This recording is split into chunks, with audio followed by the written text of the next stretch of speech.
الحمدللہ رب العالمین والصلاة والسلام علی سید الانبیاء والمرسلین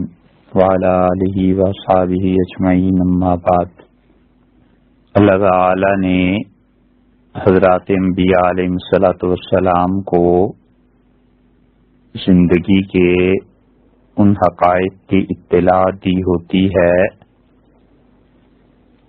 جن حقائق سے عام لوگ تو کجا بہت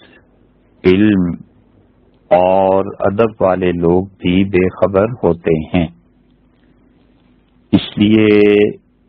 کہ نبی علیہ الصلاۃ والسلام اللہ کی وحی سے وہ باتیں جان لیتا ہے جو وحی کے بغیر ممکن نہیں ہوا کرتی۔ آخرت کے جتنے بھی امور ہیں یہ سب کے سب اس بات کے محتاج ہیں کہ وہی ان کے بارے میں صحیح خبر دے۔ اللہ تعالی کی ذات، اس کی صفات، اس کے کام، عدل کا دن، قبر کے بعد کے احوال اور واقعات، جنت اور جہنم، اللہ کا عذاب اور اس کی بخشش، اس کی مہربانی اور رحمتیں، یہ سب چیزیں ایسی ہیں جن کے بارے میں اگر انبیاء علیہ الصلاۃ والسلام نہ بتائیں اور ان کو بھی خدا کی وحی نہ بتائے تو محض اپنی عقل کی بنیاد پر کوئی آدمی ان امور کو نہیں جان سکتا۔ فلسفی کتنا ہی فلسفے کا ماہر ہو، وہ نہیں بتا سکتا کہ جہنم میں کیا عذاب ہے، اور ایک ادب لکھنے والا کسی بھی زبان کا یہ نہیں بتا سکتا کہ اللہ تعالی کی صفات اور اس کی معرفت کیا ہے۔ یہ سب باتیں ایسی ہیں جو نبوت کی محتاج ہیں، اور انبیاء علیہ الصلاۃ والسلام ہی خبر دیتے ہیں کہ قیامت میں کیا ہونا ہے اور اللہ کے ہاں جنت اور جہنم کا معاملہ کیا ہے۔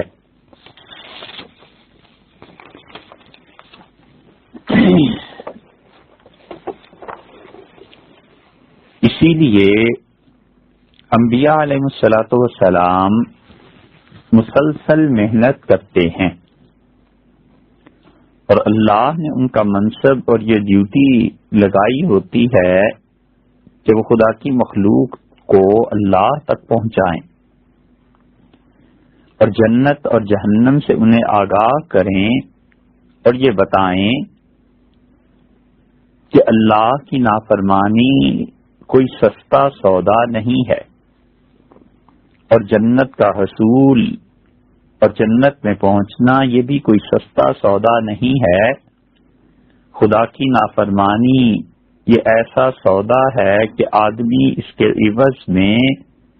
جنت کو دے دیتا ہے اور جنت سے ہاتھ دھو بیٹھتا ہے، اور اگر جنت حاصل کرنی ہو تو اس کے لیے اپنی خواہشات کی قربانی دینی پڑتی ہے اور اللہ کے حکم کی اطاعت کرنی پڑتی ہے، رسول علیہ الصلاۃ والسلام کی ماننی پڑتی ہے۔ اسی لیے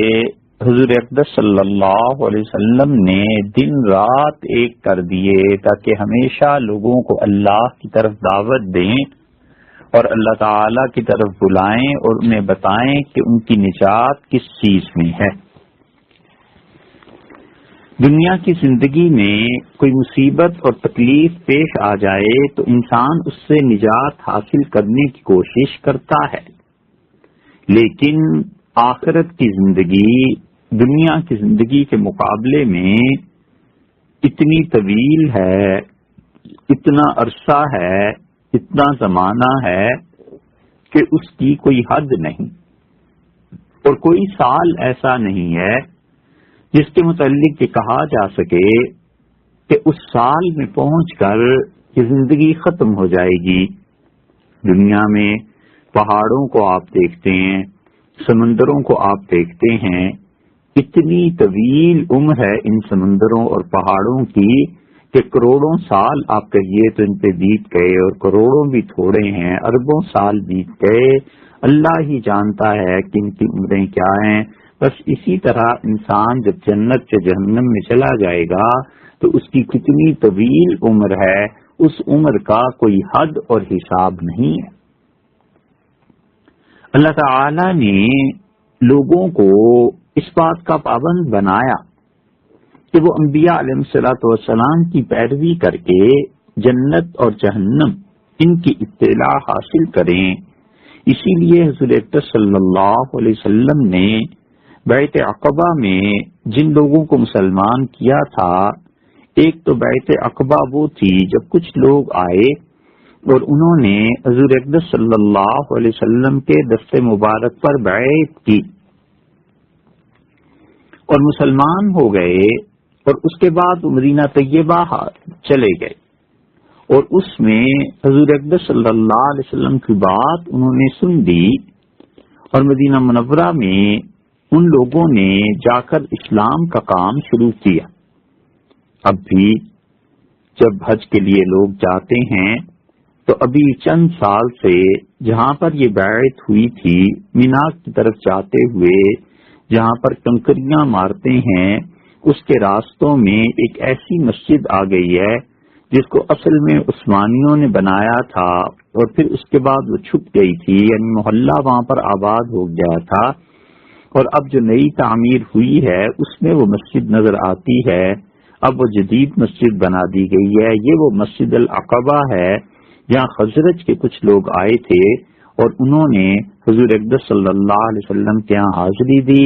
آپ نے ان سے ان کا نام و نسب پوچھا، اور پھر رسول اللہ صلی اللہ علیہ وسلم نے انہیں اسلام کی طرف بلایا، اور یہ لوگ مسلمان ہو گئے۔ ان میں ایک آدمی ابو الحیثم رضی اللہ عنہ تھے، دوسرے صحابی رضی اللہ عنہ اسعد ابن زرارہ تھے، تیسرے عوف ابن حارث تھے، اور ان کی بدر میں شہادت ہو گئی تھی۔ چوتھے رافع بن مالک رحمۃ اللہ علیہ رضی اللہ عنہ تھے، اور رافع بن مالک رضی اللہ عنہ حضور اکرم صلی اللہ علیہ وسلم کے ساتھ رہے ہیں حتیٰ کہ احد میں شہید ہوئے، اور یہ رافع بن مالک رضی اللہ عنہ کا بڑا مقام تھا۔ یہ رسول اللہ صلی اللہ علیہ وسلم کی خدمت میں آئے اس وقت جب مدینہ منورہ میں ابھی یہ سب لوگ اسلام کا پیغام پہلی بار جو لے کے جا رہا تھا وقت اس میں تھے، پھر اس کے بعد بیعت عقبہ اولیٰ ہوئی اس میں تھے، پھر بیعت عقبہ ثانیہ ہوئی اس میں بھی تھے۔ قطبہ ابن عامر رضی اللہ عنہ کا بھی یہی مقام تھا، اور رافع بن مالک رضی اللہ عنہ کا بھی یہی مقام تھا۔ یہ دونوں صحابہ کرام رضی اللہ عنہما، یہ دونوں ہر جگہ رسول اللہ صلی اللہ علیہ وسلم کے ساتھ رہے، یعنی تینوں عقبات میں ان دونوں کی بیعت تھی۔ اور جابر بن عبداللہ، یہ تو بڑے مشہور صحابی رضی اللہ عنہ ہیں۔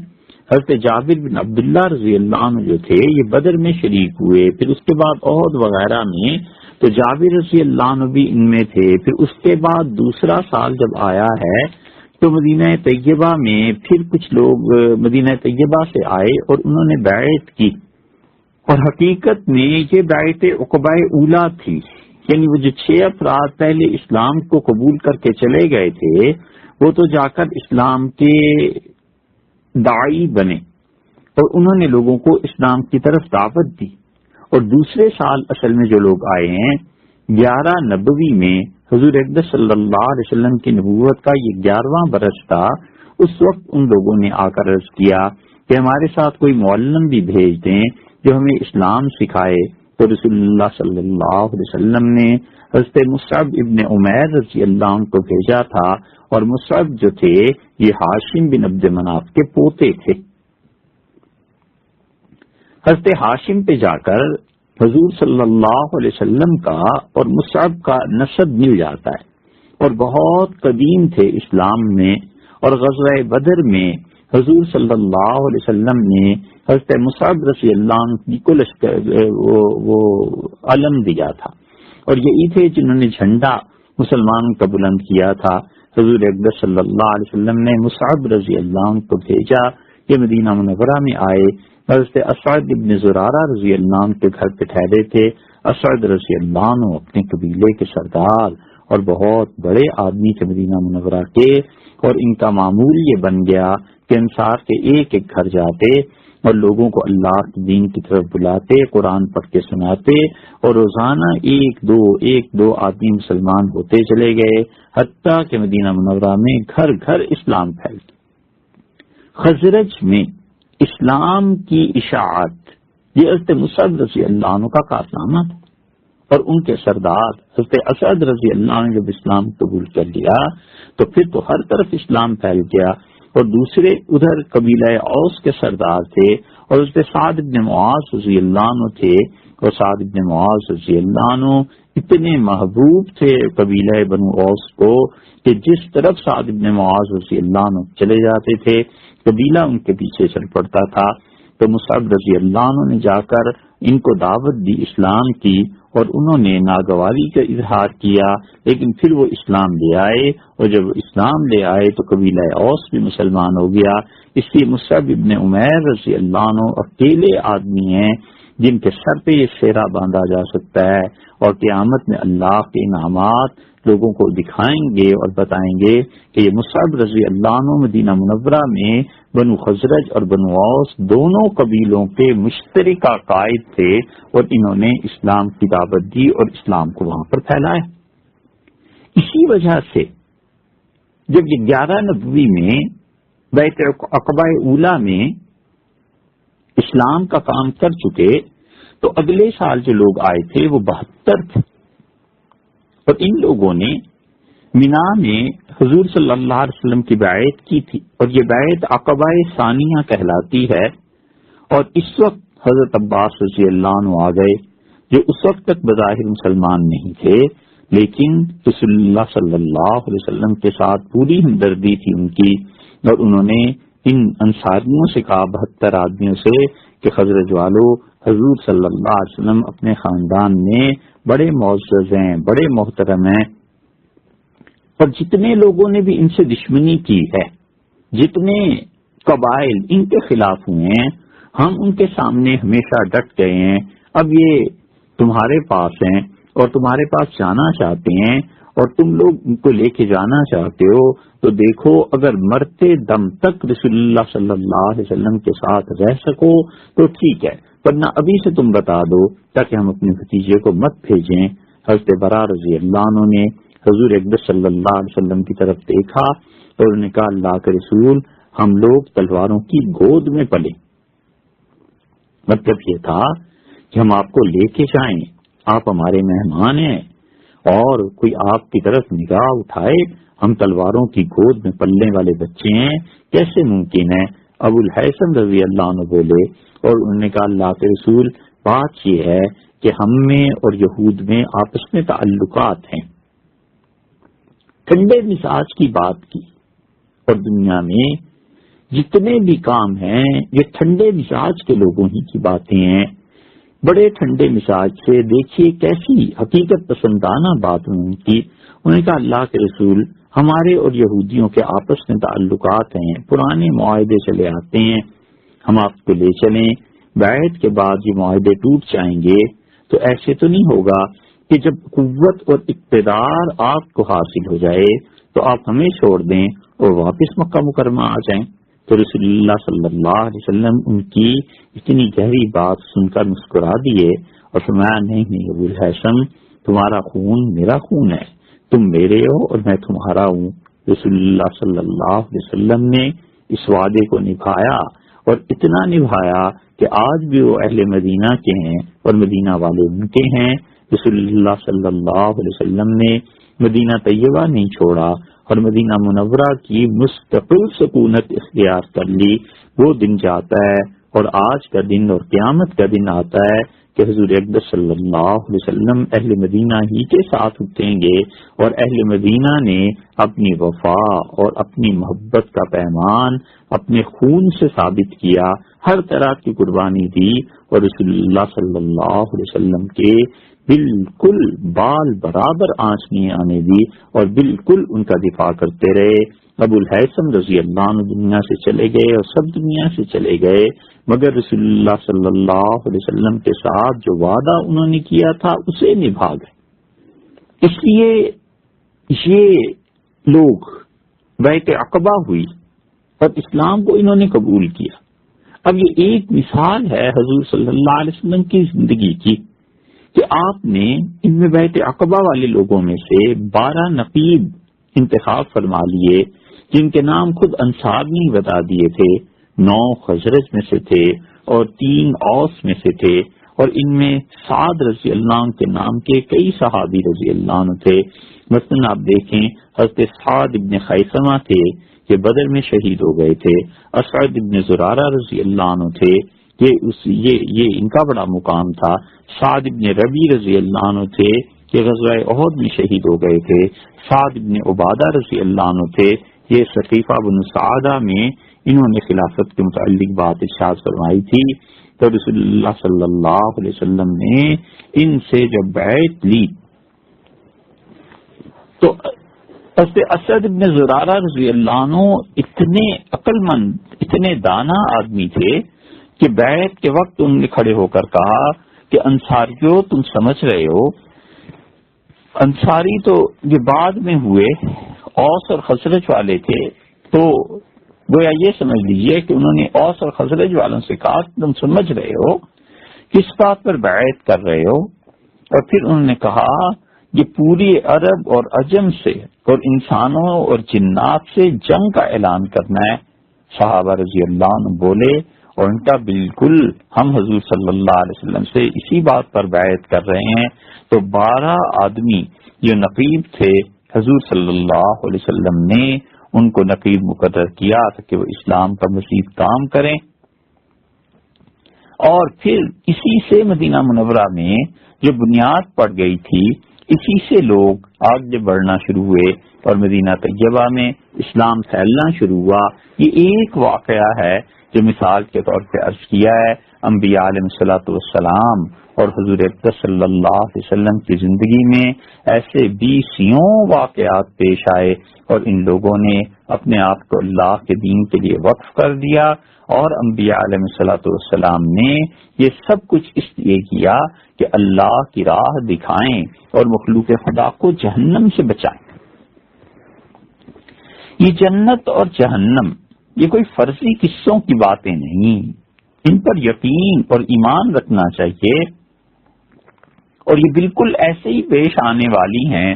جیسے آپ اپنے ہاتھ کو، اپنے جسم کو کاٹیں تو آپ کو درد محسوس ہوتا ہے، بالکل اسی طرح جس طرح یہ درد یقینی ہے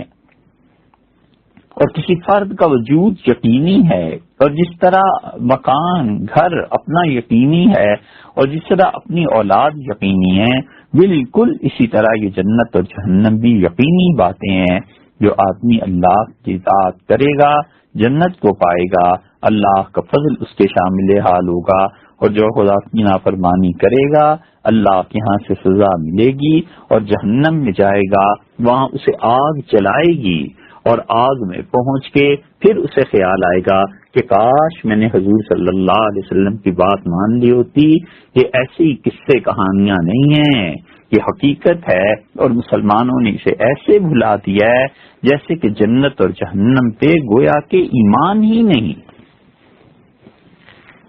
نیکی کرنے والے جنت کو اہمیت نہ دیں اور گناہ کرنے والے جہنم کو اہمیت نہ دیں تو پھر نیکی کس لیے اور گناہ کس لیے؟ جنت کو طلب کرنا، جہنم سے پناہ مانگنا، یہ حضور صلی اللہ علیہ وسلم نے سکھایا. ام المومنین حضرت رملہ بنت ابی سفیان، جنہیں عام طور پہ ام حبیبہ رضی اللہ تعالی عنہا کے نام سے یاد کیا جاتا ہے، حضور اقدس صلی اللہ علیہ وسلم کی ازواج مطہرات میں بڑا خاص مقام رکھتی تھی. یہ اپنے شوہر کے ساتھ مسلمان ہو گئیں اور پھر ہجرت کر گئی تھی حبشہ کو. وہاں جا کر ان کے شوہر نے عیسائیت کو قبول کر لیا، یا ایک اور صاحب تھے انہوں نے عیسائیت کو قبول کر لیا. بہرحال ان کے شوہر کا انتقال ہو گیا. اور حبیبہ رضی اللہ عنہا اکیلی رہ گئی،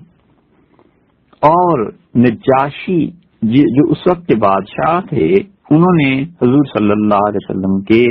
ساتھ ان کا نکاح کر دیا۔ نجاشی بظاہر اس نے کوئی نماز نہیں پڑھی، نجاشی بظاہر اس نے حضور اقدس صلی اللہ علیہ وسلم کی زیارت نہیں کی، لیکن دیکھیے آپ تاریخ سے یہ سب چیزیں ثابت ہیں کہ اسلام کے تفصیلی احکامات اس تک نہیں پہنچے، لیکن اس کا جنازہ حضور اقدس صلی اللہ علیہ وسلم نے غائبانہ طور پر پڑھایا۔ یہ بڑا شرف اور اعزاز تھا نجاشی کے لیے، کیوں؟ اس لیے کہ رسول اللہ صلی اللہ علیہ وسلم نے جب مکہ مکرمہ میں مظالم اور تکالیف بڑھ گئیں تو آپ نے فرمایا کہ تم لوگ حبشہ چلے جاؤ، میں نے سنا ہے کہ وہاں کا بادشاہ بہت انصاف پسند ہے۔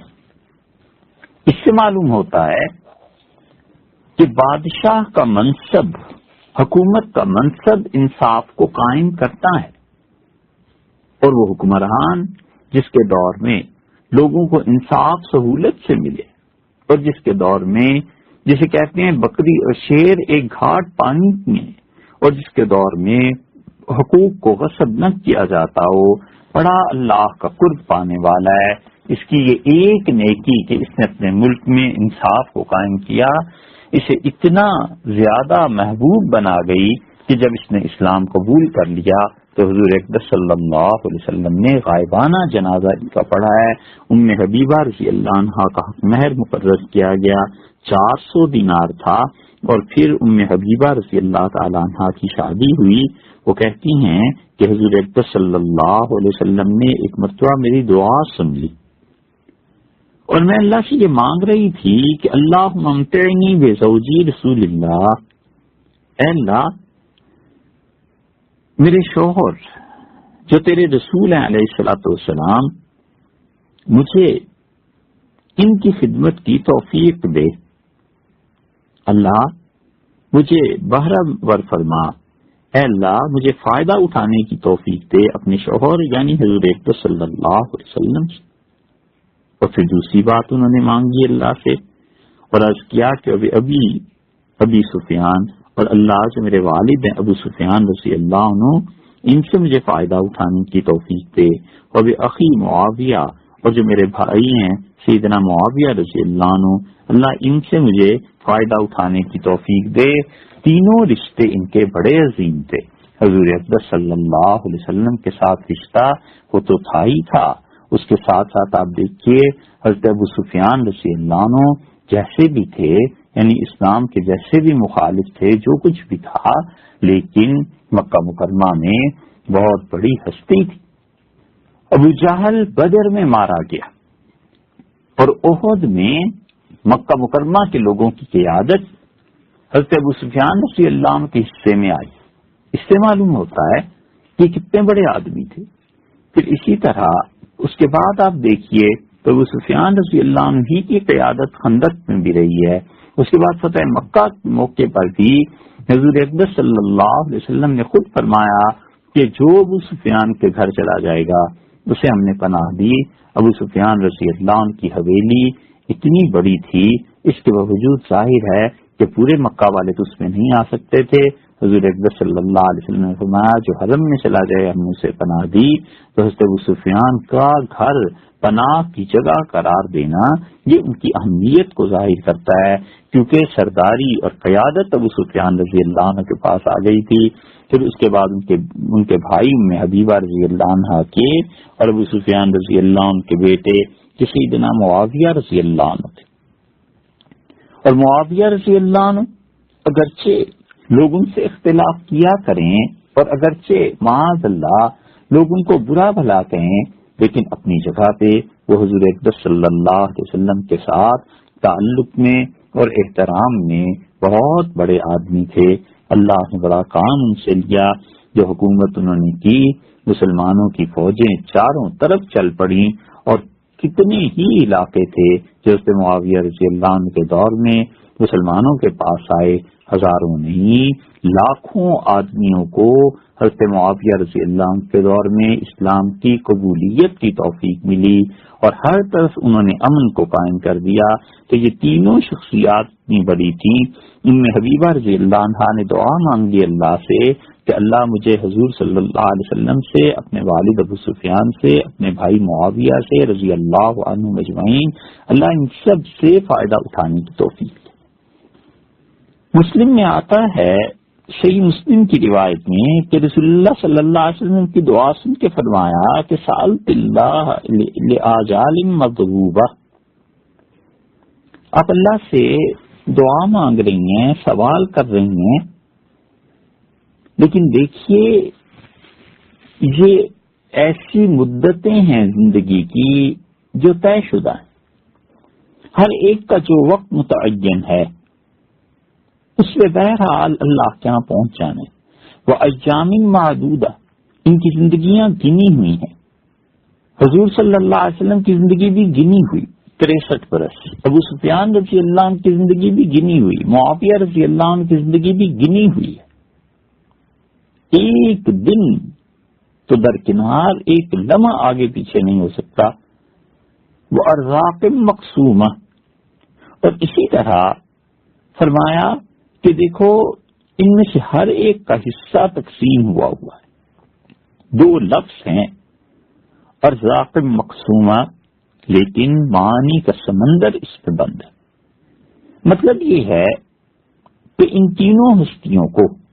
اللہ نے جو کچھ بھی صلاحیتیں عنایت فرمائی ہیں اس سے کس کس کو کیا ملے گا، یہ سب کی سب چیزیں تقسیم شدہ۔ بہت سے لوگ اللہ سے دعا مانگتے ہیں کہ اللہ تعالیٰ انہیں اولاد دے دے، اللہ تعالیٰ گھر دے دے، خدا یہ چیز دے دے، یہ چیز دے دے، اور یہ نہیں مانگتے کہ خدا بندہ اس سے فائدہ اٹھانا بھی نصیب فرما۔ وہ اس بات کو بھول جاتے ہیں کہ اللہ تعالیٰ کئی لوگوں کو اولاد دیتا ہے اور ہمارے سامنے اولاد کو چھوڑ کر وہ دنیا سے چل بستے ہیں۔ اولاد سے جو فائدہ اٹھانا ہے وہ ان کے نصیب میں نہیں ہوتا۔ گھر بنتا ہے اور بس جانے کی تیاریاں ہیں کہ آج گئے کہ کل گئے، اور نئے گھر میں شفٹ ہو رہے ہیں اور سامان آ رہے ہیں، اور دیکھتے ہی دیکھتے اچانک وہ گھر کی بجائے قبر میں منتقل ہو جاتا ہے۔ اور کتنی چیزیں ایسی ہیں جو انسان خرید کے لاتا ہے، اور یہ تو ہزاروں مثالیں مل جائیں گی کہ کپڑے خریدتا ہے، جوتے خریدتا ہے، کوئی چیز خرید کے گھر لایا، اور قبل اس کے کہ اس سے وہ فائدہ اٹھاتا وہ چیز دھری کی دھری رہ گئی اور انسان دنیا سے چل بسا۔ اس لیے رسول اللہ صلی اللہ علیہ وسلم نے فرمایا جس چیز سے نفع اٹھانا ہے نا، جو رزق اللہ نے کسی کو دیا ہے، خدا کا رزق بڑے وسیع معنی میں ہر طرح کی دینی اور دنیاوی چیز جو اللہ نے کسی کو دی ہے اس سے فائدہ اٹھانا خدا نے یہ بھی طے کر دیا ہے۔ اور دیکھو ام حبیبہ رضی اللہ تعالی عنہا لن يعجل شيئا مما قبل اجله منها قبل اجله، لن يعجل شيئا منها، ان میں سے کوئی بھی چیز اپنی مقررہ مدت سے نہ تو پہلے ہو سکتی ہے نہ بعد میں ہو سکتی، یہ سب چیزیں طے۔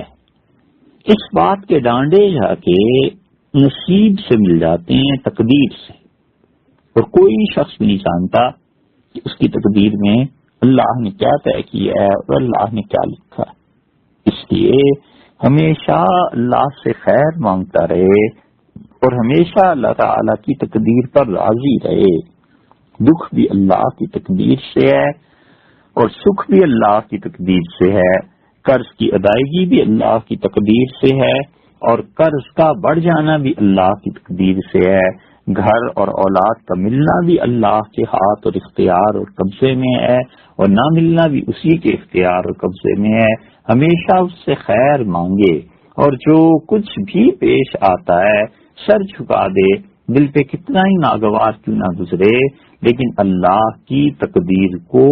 قبول کرنے والا بن جائے اور اللہ کے فیصلوں پر راضی رہنے والا بن جائے۔ تو حضور صلی اللہ علیہ وسلم نے اس طرف بتا دیا کہ دیکھو یہ تو سب چیزیں طے شدہ،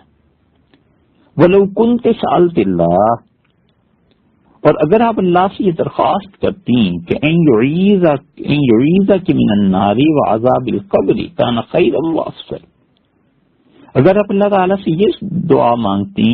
کہ اللہ جہنم سے بنا دیتے اور اے رب قبر کے عذاب سے بچا لے، تو یہ زیادہ اچھی دعا تھی، زیادہ بہتر چیز تھی۔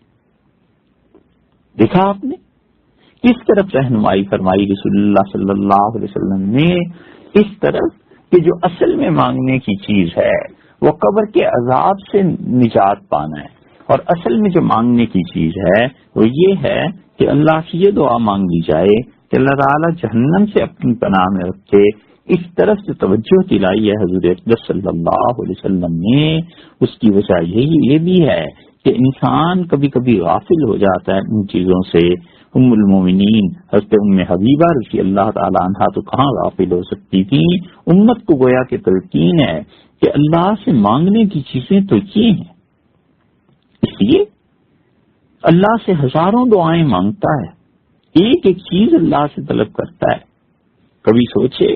دل لگا کے، جی لگا کے کبھی اللہ سے جہنم کی پناہ بھی مانگی ہے، کبھی قبر کے عذاب سے نجات کی بھی درخواست کی ہے؟ نہیں۔ کیوں نہیں کی؟ اس لیے کہ ان چیزوں کی فکر نہیں ہے، ان چیزوں کا خیال نہیں ہے کہ یقیناً اللہ کے یہاں ایک جگہ تو پہنچنا ہے، قبر یا جہنم کے گڑھوں میں سے ایک گڑھا ہے، اور قبر یا جنت کے باغات میں سے ایک باغ ہے۔ خدا تعالیٰ سے پناہ مانگتا رہے کہ اللہ تعالیٰ موت کے بعد اور موت کی سختیاں، موت جب آتی ہے اس سے لے کر جنت میں داخلے تک کوئی ایک لمحہ بھی ایسا نہ لائے جب اس کی ناراضگی اور اس کے عذاب کا سامنا کرنا پڑے۔ اعمال کو ٹھیک کر دے اور دعاؤں کو قبول فرما لے۔ خدا سے ہمیشہ مانگتے رہنا چاہیے، اس لیے کہ کسی کو کچھ پتا نہیں ہے کہ کون سا عمل وہاں قبول ہو جائے، کس چیز کو رد کر دیا جائے۔ جس کو ہم نیکی سمجھے بیٹھے تھے، پتا چلے کہ قیامت میں کہ وہ نیکی نہیں تھی، گناہ تھا، اور پھر فرض کر لو وہ نیکی ہی تھی تو قبول ہوئی یا نہیں ہوئی، پھر فرض کر لیجئے وہ قبول بھی ہو گئی تو معلوم ہوا کہ فلاں کی غیبت کی تھی، یہ نیکی قبول شدہ ادھر سے کاٹ کے ادھر دے دی، معلوم ہوا فلاں کے پیسے مار لیے تھے اور عمرہ اور حج کرنے چلا گیا تھا، اور عمرہ اور حج تو اللہ نے قبول فرما لیا، لیکن اس کے ساتھ ساتھ یہ بھی فرما کیا کہ یہ اتنے حج اور عمرے پہ جو ثواب ہم نے اپنے اس بندے کو دیا ہے، یہ جس کے اس نے پیسے دینے ہیں ادھر پھینک دو، ادھر دے دو۔ تو حج اور عمرہ ساری مشقت کے باوجود، قبولیت کے باوجود وہ کسی اور کے نصیب میں تھا، وہاں چلا گیا۔ آدمی کیا کیا کرتا ہے، سوچے تو صحیح، جب تک ایمان پہ موت نہ آ جائے اور جنت میں داخلہ نہ ہو جائے کیسے اطمینان ہو سکتا ہے؟ یہ قبر کا مرحلہ کوئی چھوٹا سا مرحلہ نہیں۔ اسی لیے حضرت انس رضی اللہ عنہ کہتے ہیں کہ حضور اقدس صلی اللہ علیہ وسلم نے فرمایا، یہ ابن ماجہ اور نسائی کی روایت ہے کہ آپ نے ارشاد فرمایا کہ من سأل اللہ الجنت 3 مرات، جو آدمی 3 مرتبہ جنت کو مانگتا ہے، جنت کہتی ہے اے رب اسے میرے پاس لے آ۔ وَمَنِ اسْتَجَارَ مِنَ النَّارِ 3 مرات، اور جو آدمی جہنم سے 3 مرتبہ پناہ مانگتا ہے، جہنم کہتی ہے اللہم اجرہ من النار، اللہ اس بندے کو آگ سے بچا لے، اے پروردگار مجھ سے اسے دور رکھ، جہنم کی عذاب سے بچا لے۔ یہ وہ چیز ہے آدمی کو چاہیے کہ نماز پڑھتا ہے پابندی سے، اللہ سے 3 مرتبہ جنت بھی مانگتا رہے اور 3 مرتبہ جہنم سے پناہ بھی مانگتا رہے۔ جب دل لگے، جب اللہ سے مانگ کو جی چاہے، اللہ سے ضرور جنت مانگے اور جہنم سے پناہ مانگے۔ بھائی یہ چیز پیش آنے والی، یہ چیز اس سے زیادہ یقینی ہے جتنی کل کی زندگی یقینی ہو سکتی، اس سے زیادہ یقینی یہ چیز ہے۔ جس طرح یہ دنیا کا یقین ہے، اس سے زیادہ آخرت کا یقین ہونا چاہیے۔ دنیا کا یقین مشاہدے کے ساتھ ہے نا، دیکھتا ہے، اپنے مشاہدے سے زیادہ انبیاء علیہ الصلوۃ والسلام کی صحیح خبر پر اعتماد ہونا چاہیے کہ جو کچھ میں دیکھتا ہوں کہ آنکھوں کا دھوکہ بھی ہو سکتا ہے، لیکن نبی علیہ الصلوۃ والسلام جس جہان کی خبر دیتا ہے، جس دنیا کو وہ بتاتا ہے، وہ یقینی اور حتمی طور پر آنے والی۔ 3 مرتبہ جنت مانگے، جنت کہتی ہے اے رب اسے میرے پاس لے آ، اور 3 مرتبہ جہنم سے پناہ مانگے تو جہنم کہتی ہے اے رب اسے نجات دے دے۔ یہ سب چیزیں کیا ہیں؟ یہ اصل میں بات یہ ہے کہ انسان کے دل میں جب طلب ہوتی ہے کسی چیز کی تو اس کے لیے بے اختیار زبان سے بھی بات نکلتی ہے، ہاتھ بھی اٹھ جاتے ہیں، طلب ہوتی ہے کھانے کی، بار بار دیکھتا ہے کہ کچھ پکا ہے یا نہیں، بار بار پوچھتا ہے کہ بھئی کتنی دیر ہے، طلب ہوتی ہے پیاس کی تو پانی مانگتا ہے، نہیں تو اٹھ کے جا کر خود پی لیتا ہے۔ یہ طلب کراتی ہے نا سب کچھ۔ اسی طرح جنت کی طلب، اسی طرح جہنم سے پناہ کا مانگنا، یہ سب چیزیں ایسی ہیں کہ انسان جب تک اللہ سے اس طلب کے ساتھ نہ مانگے بہت مشکل ہے۔ ہاں اللہ اپنے فضل سے اسے نجات دے دے اور اپنی رحمت میں ڈھانپ کے جنت میں لے جائے تو ایک الگ بات ہے، لیکن یہ یاد رکھنا چاہیے کہ اللہ تعالیٰ سے مانگنے کی چیزیں کیا ہیں۔ ام حبیبہ رضی اللہ تعالیٰ عنہا کو کہا کہ اگر آپ اس کی بجائے، ہم تینوں کے نام لینے کی بجائے تینوں سے فائدہ اٹھانے کی دعا کی درخواست اور یہ چیزیں، ان کی بجائے اگر آپ اللہ سے یہ کہتی کہ اے رب جہنم سے پناہ دے دے اور اے اللہ جنت قبر کے عذاب سے پناہ دے دے، کان خیرم و افضل، یہ اچھا تھا، یہ بات افضل تھی، بہت عمدہ تھی۔ تو وہ کام کرے جن کاموں کی وجہ سے اللہ تعالی جہنم سے پناہ دے دیتے ہیں، وہ کام کرے جن کاموں کی وجہ سے جنت میں داخلہ ہوتا ہے۔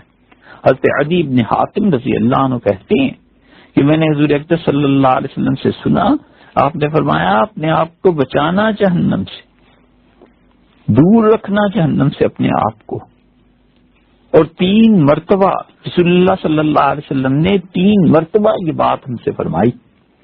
کہ دیکھو اپنے آپ کو جہنم سے بچانا، جنت کی طلب کرنا، مراد یہ تھی۔ اور اس طرح فرمایا کہ ایسے لگا حتی سننا انہ ینظر الیہا، ہمیں ایسے لگا جیسے حضور صلی اللہ علیہ وسلم جہنم کو اپنی آنکھوں سے دیکھ رہے ہیں۔ دونوں صورتیں ہو سکتی ہیں، ممکن ہے حضور صلی اللہ علیہ وسلم اس وقت اپنی آنکھوں سے جہنم کو نہ دیکھ رہے ہوں، لیکن ڈرانے کا انداز یہ ہو، سمجھانے کا انداز یہ ہو کہ جیسے گویا کہ دیکھ رہے ہیں۔ اور اگر حضور صلی اللہ علیہ وسلم اس وقت دیکھ بھی رہے ہوں جہنم کو تو بھی کوئی بعید نہیں ہے، اس لیے کہ جہنم نبی کریم صلی اللہ علیہ وسلم کو اس دنیا میں رہ کے بھی تو نظر آتی تھی، اس دنیا میں رہ کے بھی تو جنت نظر آتی تھی، اس دنیا میں رہ کے بھی ان پہ عالم غیب کھلتا تھا، اور بہت سے واقعات ہیں جو اس بات کی تائید میں مل جائیں گے کہ نبی کریم صلی اللہ علیہ وسلم کو اس دنیا میں یقیناً ان چیزوں کی اطلاع دی جاتی تھی جو اور کوئی آدمی نہ سن سکتا ہے نہ دیکھ سکتا ہے۔ جبریل امین آتے تھے، آپ دیکھتے تھے، اور تو کوئی نہیں دیکھ سکتا تھا۔ تو صحابہ رضی اللہ عنہ کہتے ہیں یہاں تک کہ ہم نے گمان کیا گویا کہ حضور صلی اللہ علیہ وسلم دیکھ رہے ہیں جہنم کو، ہمیں ایسے اندازہ ہوا۔ تو آپ نے فرمایا دیکھو کھجور کا ایک ٹکڑا یہ بھی اگر دے سکتے ہو نا تو دے دینا، جہنم سے بچنا۔ کھجور کا ایک ٹکڑا اللہ قبول فرما لے۔ کھجور ایک دانہ ہے اس کا، ایک آدمی افطار کے وقت اسے چیرتا ہے، اس میں سے ہڈیاں گٹھلی اس کی نکال دیتا ہے اور 2 ٹکڑے کر کے رکھ دیتا ہے۔ یہ ایک ٹکڑا کسی نے روزہ افطار کر لیا، اللہ نے اگر اسے قبول کر لیا تو اللہ کے ہاں یہ بھی جہنم سے پناہ کی چیز بن سکتا ہے۔ تو انسان کو چاہیے کہ چھوٹی سے چھوٹی چیز ہی کیوں نہ ہو، اللہ سے پناہ مانگتا رہے، اللہ کی راہ میں دیتا رہے، اور جہنم سے اپنے آپ کو بچانے کی کوشش کرتا رہے۔ 2 گھونٹ پانی کے ہیں، چھوڑ دیتا ہے 1 گھونٹ کہ کسی اور کی پیاس بجھ جائے۔ اللہ اگر قبول کر لے تو جہنم کے اور آدمی کے درمیان یہ پانی کا 1 گھونٹ بھی آ سکتا ہے۔ اور ایک کپڑا ہے کسی کو اوڑھنے کے لیے دے دے تو جہنم کے اور اس کے درمیان کے کپڑا بھی آ سکتا ہے، ہاں مگر ایمان ہو، عقیدہ درست ہو، اللہ کی توحید کا قائل ہو، اس کی ذات و صفات پر ایمان رکھتا ہو، ختم نبوت کا قائل ہو، حضور اقدس صلی اللہ علیہ وسلم کو ہر اعتبار سے خاتم النبیین جانتا ہو، صحابہ کرام رضی اللہ عنہ کی عزت، ان کی عظمت، ان کا دین کے ساتھ تعلق، ان کے لیے اخلاص، یہ سب چیزیں دل میں ہوں، ایمان کے جو لوازمات ہیں وہ ہوں، پھر اس کے بعد ہی نیکی نفع دیتی ہے۔ اور فمن لم یجد، حضور اقدس صلی اللہ علیہ وسلم فرمایا اچھا بھائی اگر کھجور کے ایک ٹکڑے کی بھی تم میں سکت نہیں ہے نا، فبکلمۃ طیبہ، تو ایک اچھا جملہ ہی کسی کو بتا دو، ایک اچھا جملہ بتا دے، ایک مسئلہ کسی کو بتا دے، ہنس کے بول لے،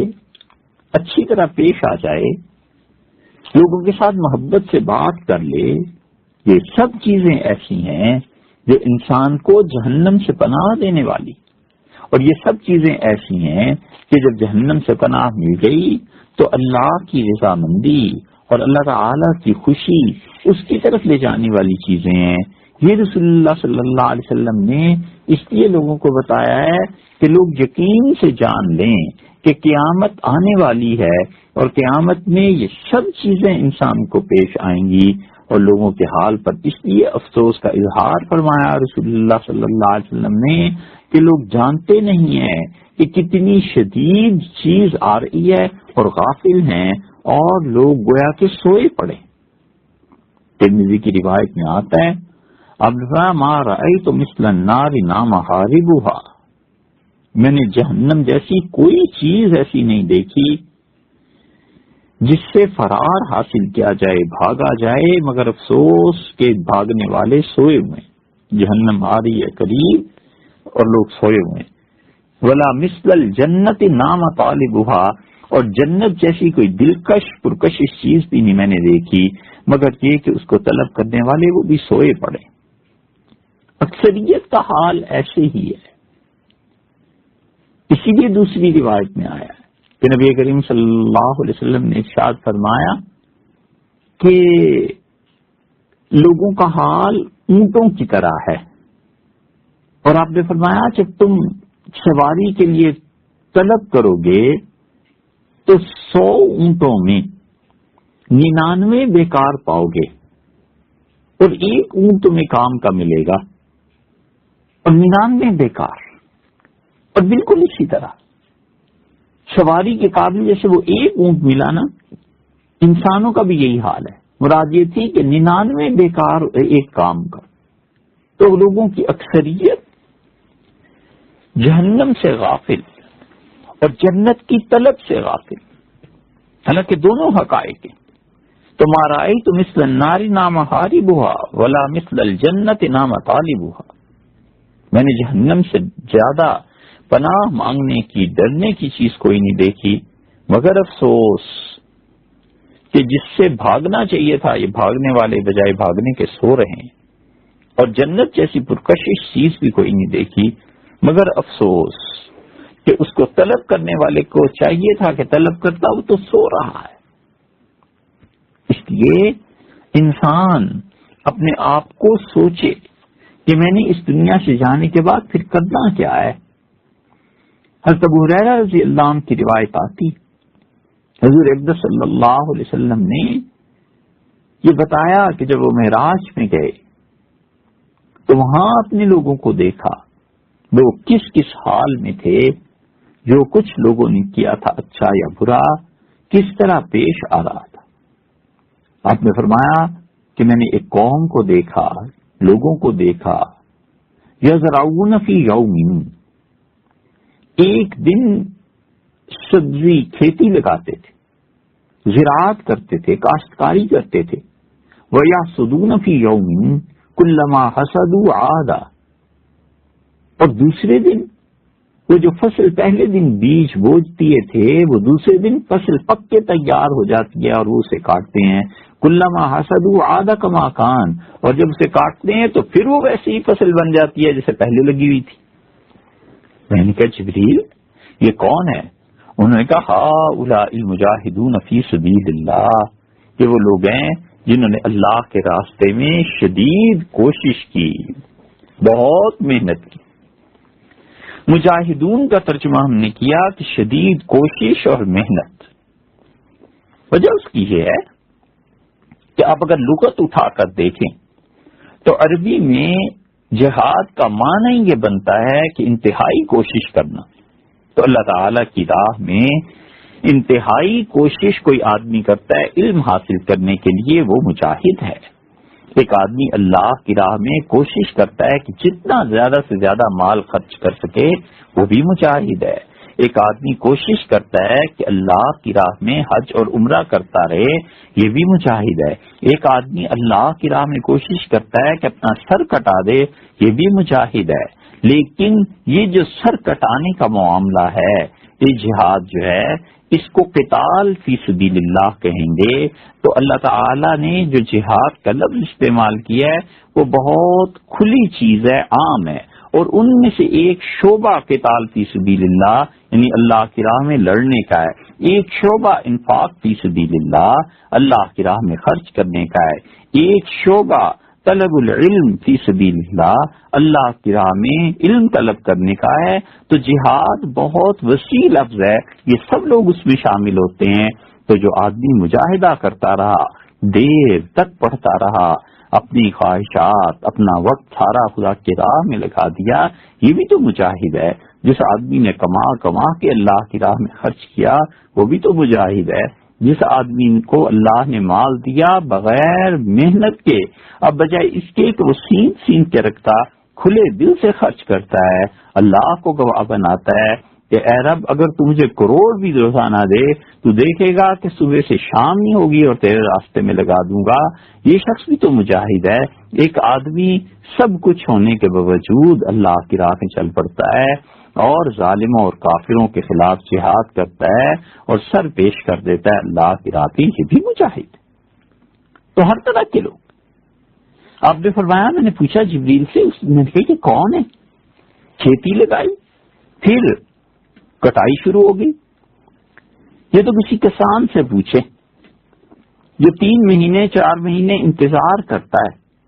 کہ کب گندم پکے اور کب یہ اترے، کب یہ سبزی پکے اور کب یہ مارکیٹ میں جائے اور پیسے آئیں۔ یہ کسی زمیندار سے پوچھئے کہ وہ سوچتا ہے کہ کب یہ گنا، مکئی، جوار، باجرہ، سبزیاں، پھل، آم، خربوزے، کیا کیا چیزیں اللہ کی نعمتیں ہیں، کب یہ عمل پورا ہو اور یہ شے، یہ چیز مارکیٹ میں جائے اور اس پر پیسہ آئے تو کام کریں۔ کتنی خوشی ہوتی ہے اسے اس دن جب اپنے باغات کو دیکھتا ہے، اپنی سبزیوں کو دیکھتا ہے۔ شہر میں رہنے والا اس کا تصور نہیں کر سکتا۔ یہ تو آپ ان سے پوچھئے جن لوگوں کا یہ کاروبار ہے اور اللہ تعالیٰ نے جن پہ یہ مہربانیاں کی ہیں۔ حضور صلی اللہ علیہ وسلم نے فرمایا کہ میں نے دیکھا ادھر وہ فصل لگاتے تھے، ادھر کاٹتے تھے اور کاٹنے کے بعد پھر ویسی ہو جاتی تھی۔ میں نے پوچھا جبریل سے یہ کون ہے؟ انہوں نے کہا یہ اللہ کی راہ میں جہاد کرنے والے اور جتنی نیکیاں زندگی میں کی تھیں ب700 ضعف، اور اللہ نے انہیں کہا کہ ہم تمہیں ایک ایک نیکی کے 700 گنا دیں گے۔ وما انفقوا من شيء فهو يخلفه، اور جو کچھ ان لوگوں نے خرچ کیا تھا اللہ کی راہ میں، اللہ نے کہا ہم تم اس کا بدلہ دیں گے۔ 1 روپیہ خرچ کیا تھا، 7 روپے لے لو، اور 1000 خرچ کیا تھا، یہاں پر وہ 1700 گنا بڑھ گیا، 7 لاکھ روپے لے لو۔ اللہ کے ہاں اتنا کچھ۔ پھر وہ کہتے ہیں راوی حضرت ابو ہریرہ رضی اللہ عنہ کہ رسول اللہ صلی اللہ علیہ وسلم نے فرمایا کہ میں نے یہ بھی دیکھا اس رات میں کہ ایک آدمی کا سر پتھر پہ فرشتے رکھتے تھے اور اوپر سے پتھر مارتے تھے، کچل دیتے تھے۔ کلما رزقت عادت کما کانت، اور سر پھر ٹھیک ہو جاتا تھا۔ پھر اوپر سے پتھر مارتے تھے فرشتے سر رکھ کے اس آدمی کا، اور سر پھر کچلا جاتا تھا پھر ٹھیک ہو جاتا تھا۔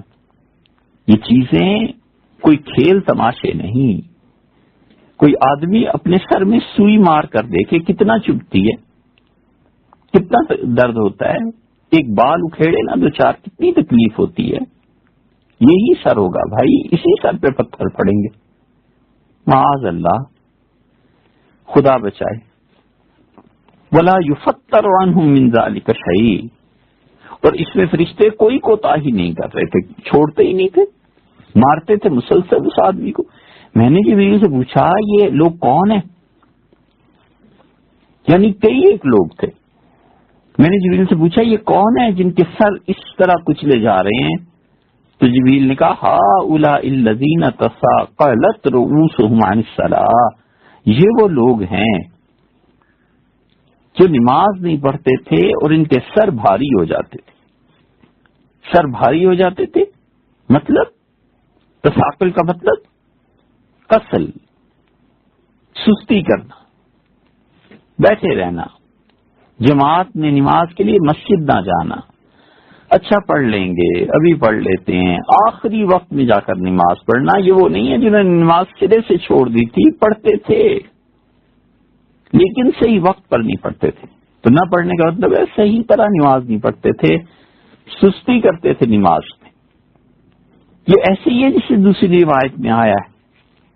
کہ رسول اللہ صلی اللہ علیہ وسلم نے فرمایا عصر کی نماز نہیں پڑھتا، بیٹھا رہتا ہے، سورج کو دیکھتا رہتا ہے، کہتا ہے ابھی تو وقت ہے، ابھی تو وقت ہے، حتیٰ کہ سورج زرد ہو جاتا ہے۔ سورج زرد کب ہوتا ہے؟ یعنی سورج پہ جب نگاہ ٹکنے لگے نا انسان کی، تو اس وقت مکروہ وقت عصر کا شروع ہو جاتا ہے، یعنی غروب آفتاب سے کوئی 25 منٹ پہلے سمجھ لیجیے کہ آپ کبھی دیکھیں سورج کا معائنہ کریں تو تقریباً 25 منٹ 20 منٹ جب سورج کے ڈوبنے میں رہ جاتے ہیں تو اس وقت سورج پر نگاہ جمنا آہستہ آہستہ شروع ہو جاتی ہے۔ اس وقت تک اثر نہیں پڑی، بیٹھا ہوا ہے۔ حضور صلی اللہ علیہ وسلم نے فرمایا پھر اٹھتا ہے اور جلدی جلدی سجدے کرتا ہے، نقرہ کما نقر الدیک، ایسے جیسے مرغا چونچ مارتا ہے زمین پہ، مرغے کی طرح ٹکا ٹک سجدے یہ کرتا ہے۔ اور فرشتے ایسی نماز منہ پہ دے مارتے ہیں کہ اللہ کو کوئی ضرورت نہیں۔ یہ ہے وہ چیز۔ حضور اکرم صلی اللہ علیہ وسلم نے فرمایا کہ یہ وہ آدمی ہیں جو نماز کے لیے سستی کرتے تھے، اور اس کا پھر مجازی معنی لے لیا جائے بعید دور کا معنی تو پھر یہ بھی ممکن ہے کہ نماز سستی کی وجہ سے چھوڑ دیتے تھے، یہ بھی لیکن دور سے ذرا ہوتا ہے، مگر نہ قریبی معنی یہ ہے کہ نماز پڑھتے تھے مگر سستی کرتے تھے۔ پھر حضور اکرم صلی اللہ علیہ وسلم آگے چلے، فرمایا کہ میں نے دیکھا ایک قوم کو ان کی زبانیں کاٹی جا رہی تھی، ان کے ہونٹ کاٹ رہے تھے، اور کیا من حدید، لوہے کی کینچیاں پکڑ پکڑ کے فرشتے زبانیں کاٹ رہے تھے۔ کلما قرضت عادت کما کانت، اور وہ زبانیں گرتی تھی پھر جڑ جاتی تھی، پھر زبان بڑھ جاتی تھی، یا مراد یہ ہے پھر کٹتی تھی پھر اس کے بعد بڑھ جاتی تھی، اور فرشتے مسلسل ان کے ہونٹ اور زبانیں کاٹ رہے تھے، بدصورت ہو رہے تھے یہ سارے لوگ، انہیں فرشتے بگاڑ رہے تھے، چہرے ان کی خوبصورتیاں بگڑ رہی تھی، مار پڑ رہی تھی اللہ کی طرف سے۔ میں نے کہا یا جبریل ما اولائے، جبریل یہ کون ہے؟ قال خطباء الفتنہ، انہوں نے کہا کہ یہ وہ لوگ ہیں جو ایسی تقریریں کرتے تھے جن سے لوگ آزمائش میں پڑ جائیں۔ اللہ کی پناہ ہے کہ تقریر کرنے والا اور بیان کرنے والا کوئی ایسی تقریر کر دے، کوئی ایسا بیان کر دے جس کی وجہ سے خدا کا عذاب آ جائے، جس کی وجہ سے قیامت اور آخرت برباد ہو جائے۔ کتنے ہی تقریریں کرنے والے تقریریں کرتے ہیں اور ان کی تقریریں سوائے شر کے کچھ نہیں پھیلاتی۔ پروفیسر تقریر کرتا ہے، لیکچرر لیکچر دیتا ہے، تقریر کرتا ہے، حکمران وقت تقریر کرتا ہے، بادشاہ تقریر کرتا ہے، ہر جمعے کو مولوی صاحب تقریر کرتے ہیں اور کھڑے ہو جاتے ہیں خطبے دینے کے لیے، خوشی اور کتنے ہی لوگ ہیں جنہیں یہ طلب ہوتی ہے کہ کاش کوئی بلائے اور ہم سے تقریر کروائے، کاش بیان کرنے کے لیے آج میرا نام آ جائے۔ اس حدیث کو اگر وہ سن لیں اور عقل ٹھکانے ہو تو ساری زندگی تمنا نہ کریں کہ ہم بولیں۔ اور پھر ان کی تقریریں جو آگ لگاتی ہیں، ان کی تقریریں جو فتنے پھیلاتی ہیں، ان کی تقریریں جو غریبوں پر ظلم کے انبار اور ظلم کے پہاڑ ڈھاتی ہیں، اور ان کی تقریریں جو شر پسندوں کے شر میں اضافہ کرتی ہیں، اور ان کی تقریریں جو سرمائے اور مال کے تحفظ کو اور سرمائے اور مال کی طلب کو بڑھاتی ہیں کہ جائز اور ناجائز جہاں سے ملے ہم تمہیں رعایت دے رہے ہیں، اور ان کی تقریریں جو اپنے مخالفین کے قتل پر ابھارتی ہیں، اور ان کی تقریریں جو اللہ سے بغاوت کی دعوت دیتی ہیں، اور ان کی تقریریں جو خدا کے نیک بندوں کے عزت اور احترام میں کمی اور خدا کے نیک بندوں پر تنقید کے مواد مہیا کرتی ہیں، یہ سب تقریریں کرنے والے سوچ لیں ہوگا کیا۔ حضور اقدس صلی اللہ علیہ وسلم نے فرمایا ہونٹ اور زبانیں کاٹی جا رہی تھی، یہ سب کے سب